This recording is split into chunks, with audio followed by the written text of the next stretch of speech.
Now, the constants that we're going to talk about, the first things that we're going to start with are the arms.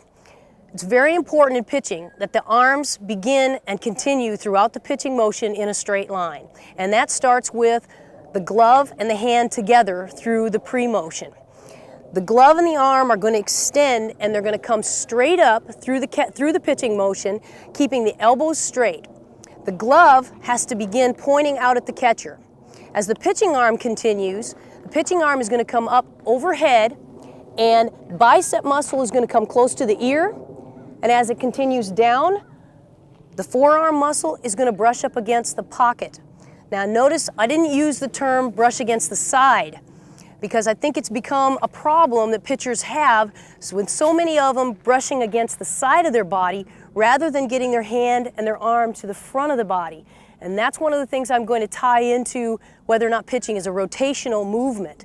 So make sure as the arm comes down through the motion that the pitching arm is brushing against the pocket. And the glove and the pitching arm are used in opposition. They both come down through the movement at the same time. Okay? Let me demonstrate and show you what I'm talking about, and let's check and see if the arms are going in the same direction.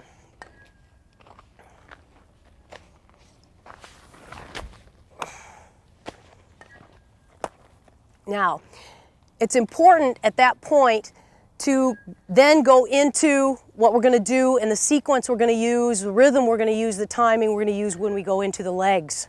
Okay, let's talk about what the legs are going to do through the motion. First of all, we have to take a very limited or comfortable stride length. Many pitchers that I see nowadays are jumping forward off the mound or really extending the stride out very far.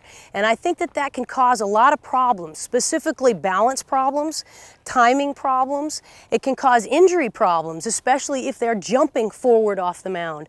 Every time they land on that front foot and their stride foot, they're putting a tremendous amount of pressure on the body, from everything from the ankle, knee, hip, back, all the way on up. So I think that can create some injury problems. So as they stride forward off the mound, it's important that they take a comfortable step. It's not a jumping motion. And that goes back to what I was talking about in the fact that we don't use the legs in pitching. Now, I'll explain that a little bit more. But from here, when we stride forward, we're going to make sure that as we step forward, we have just a very limited bend of the knees. No more bend than when we walk down the street. It's just very easy, enough to shift our weight from the front foot to the back foot. Okay? After we stride forward with that limited knee bend, we're going to make sure we're stepping in a straight line to home plate. Now, I like to use a line that's extended from my right foot directly to the catcher. And that line is what I step on as I step forward with my left foot. My left foot lands on the line and the toe is turned in to the third base line.